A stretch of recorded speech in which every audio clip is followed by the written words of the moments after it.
Well, hello folks, hello everybody on YouTube land. My name's Ian, this is me shed. You creators out there, and like myself, you all know that there's way more footage than, I'd say, is low power mode. Typical. There's way more footage that you film than you upload. And just put together this tiny little update of just prior before I took that scientific thingy, gas chromatographic spectrometer thingy apart, and liquid pocket scrapping Irish, and finally end up showing you a toy that I bought a while ago and never switched on. Did that, and finally completely dismantled that. Scrap. Well, hello folks, hello everybody on YouTube land. My name's Ian, this is me shed. You creators out there, and like myself, you all know that there's way more footage than, I'd say, is low power mode. Typical. There's way more footage that you film than you upload, and just put together this tiny little update of just prior before I took that scientific thingy, gas chromatographic spectrometer thingy apart, and liquid pocket scrapping Irish, and finally end up showing you a toy that I bought a while ago and never switched on. Did that, and finally completely dismantled that. Scrap. Well, hello folks, hello everybody on YouTube land. My name's Ian, this is me shed. You creators out there, and like myself, you all know that there's way more footage than, I'd say, is low power mode. Typical. There's way more footage that you film than you upload, and just put together this tiny little update of just prior before I took that scientific thingy, gas chromatographic spectrometer thingy apart, and liquid pocket scrapping Irish, and finally end up showing you a toy that I bought a while ago and never switched on. Did that, and finally completely dismantled that. Scrap. So I hope you enjoy what you're going to see, and I'll see you all in that next masterpiece that may come along. Bye for now. Hey, now then. Oh, look what we've got here. Now, where have I seen some of those recently? In Aya, by any chance?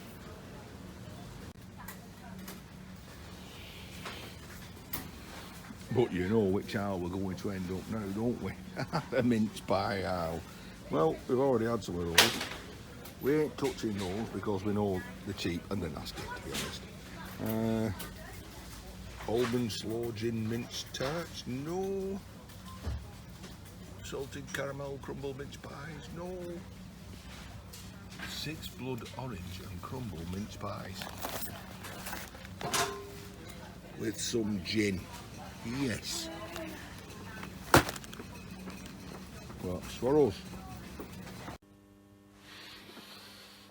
Okay folks, I've got to make this a clean piece of aluminium.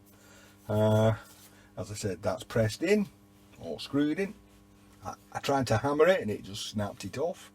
As I said, down there we've got a phosphor bronze bush, large heads on this side, so it's got to go that way. I think the best way I'm going to tackle this, bang, is to make two cuts, one through the thin side there, one through the thick side There. That will allow me to get at that hole and push that pin out, and to get at that hole, push that pin down.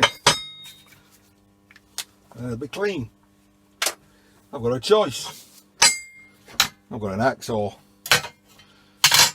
And that's going to be a lot of sawing. I've got my angle grinder with a very thin blade on.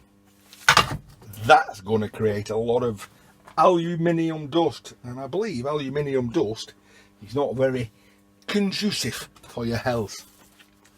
Well, I can speed things up a little bit, and I can get the saber saw out.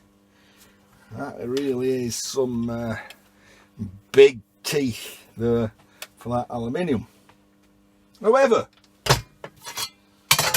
you guys may recall, I did purchase at an auction at a very cheap price one of these.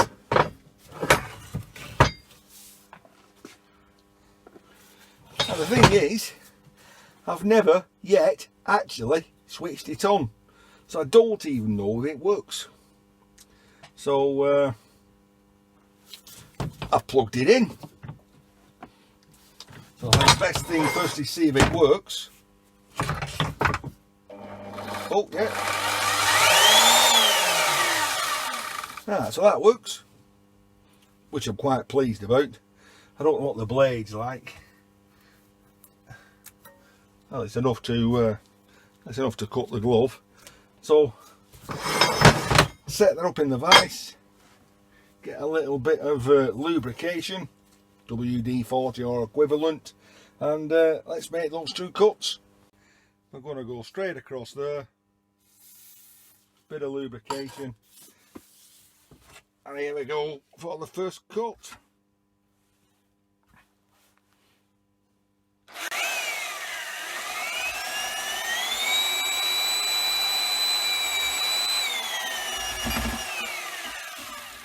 Yeah.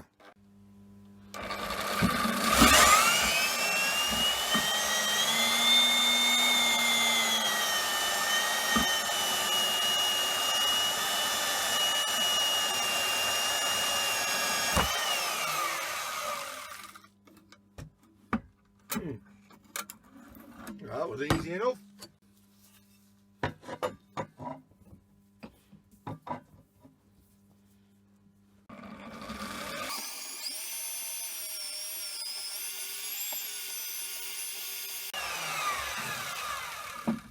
Well, that takes some, I think, getting used to.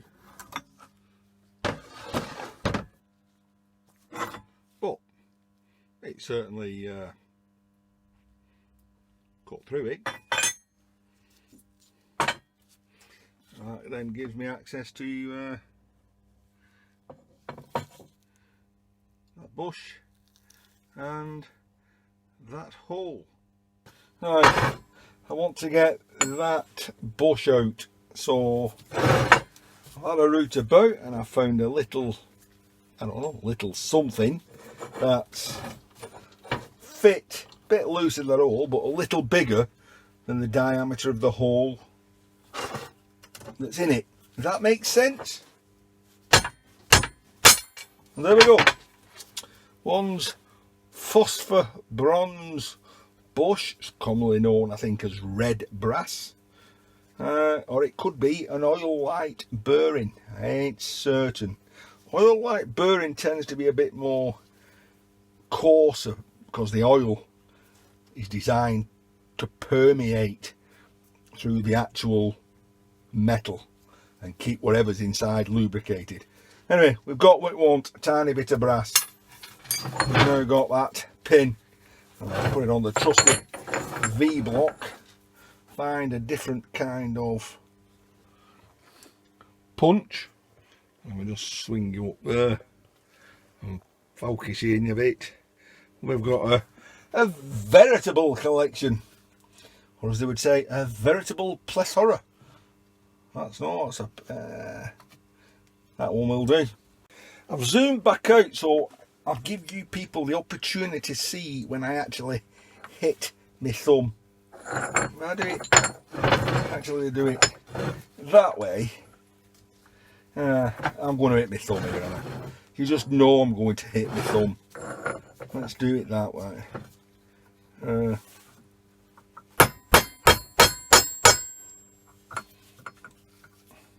don't want to do this. I really, really, really don't want to do this. You just know I'm going to hurt myself.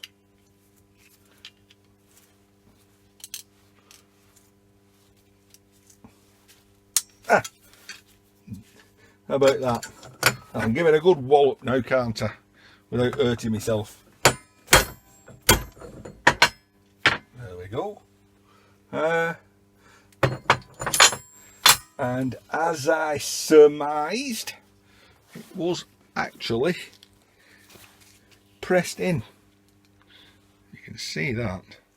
Zoom in and you'll see the little serrations, little ridges are designed to keep it in place once it's been pressed in that hole. That's it. 1 kilogram. Shall we weigh it? Go on, we will weigh it. I've pinched the wife's kitchen scales again. So we've put a cloth on, we've zeroed it. Put that on.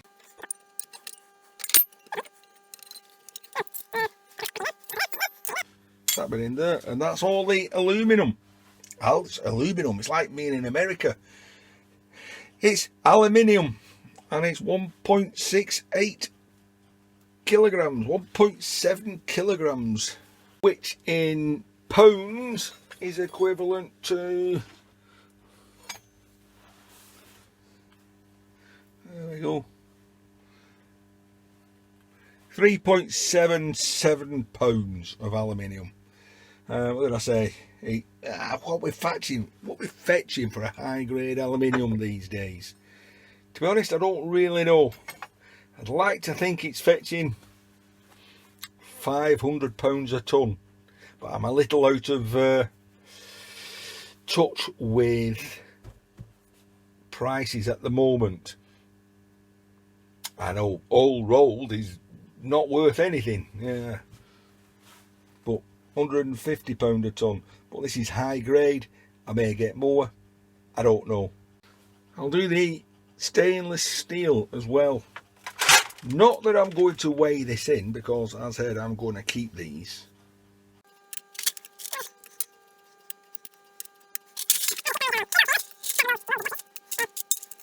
Yeah, that will do.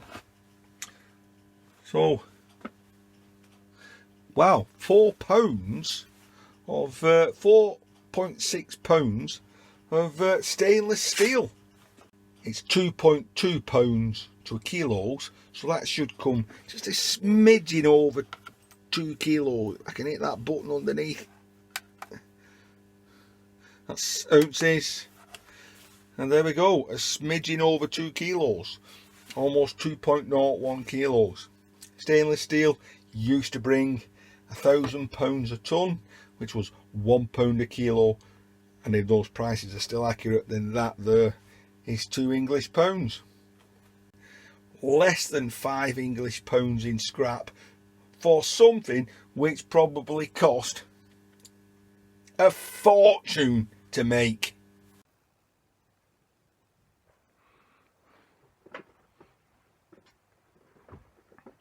Hey, so there we go, folks.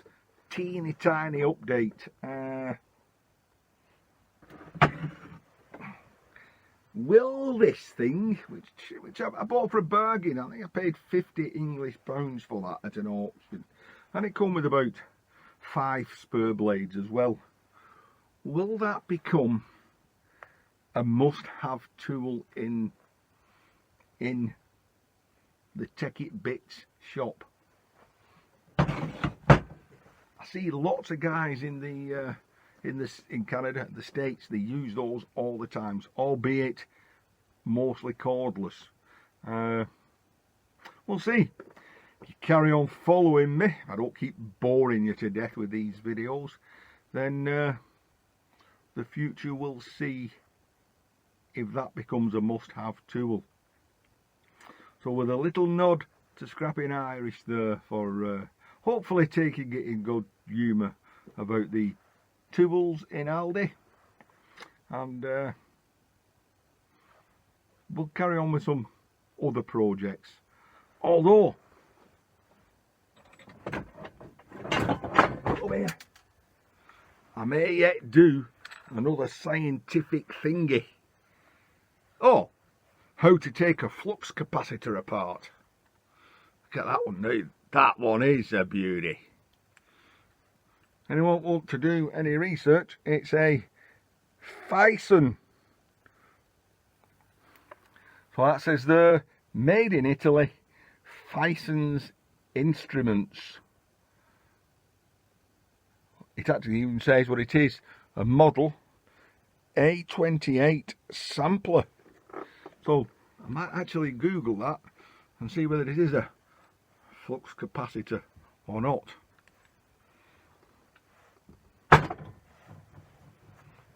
See you lot in the next one.